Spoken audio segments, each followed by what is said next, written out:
मारता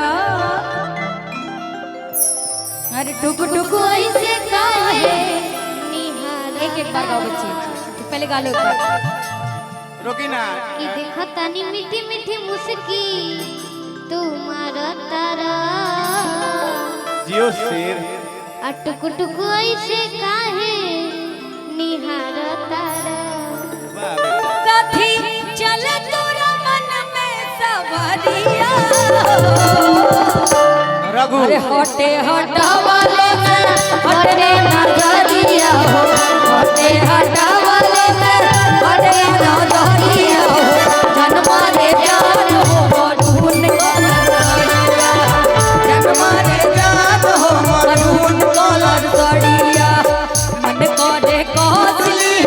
भरिया कवरिया मन करे कसली भरिया कवरिया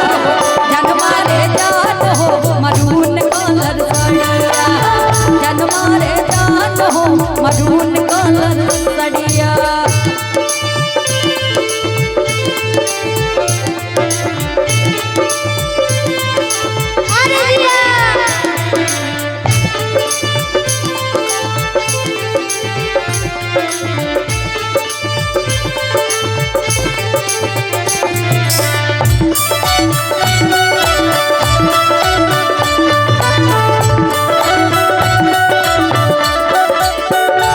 बिजली तू ढाहतारू दिलवा को हमारा हो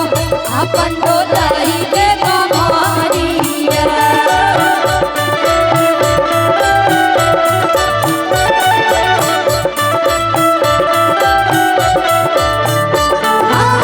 बिजली तू ढाहतारू दिलवा पे हमारा हो अपन डोलाई के कमारिया अब नैना तोहर हसीना खेला कमर के खेला उठे जब तुम बेरासा जब ऐसे मनिया तेरा सच होके चलेला मत करिया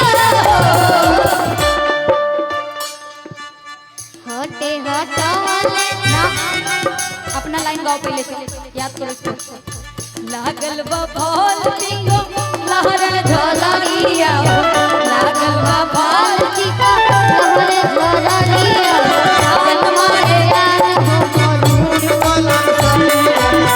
जन्मा रे जान हो मधुन कलर सड़िया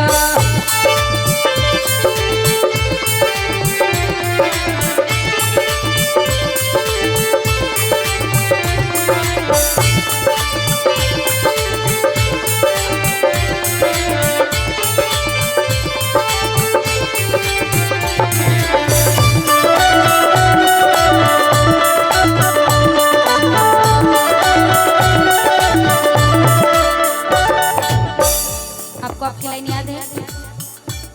नहीं तो डुएट गा रहा है ना बाबू इसलिए मैं पूछ रही हूँ आपको आपकी लाइन याद है कि नहीं तो यही गाओ ना बस खाली देखो सुनो बिजली तू ढाहता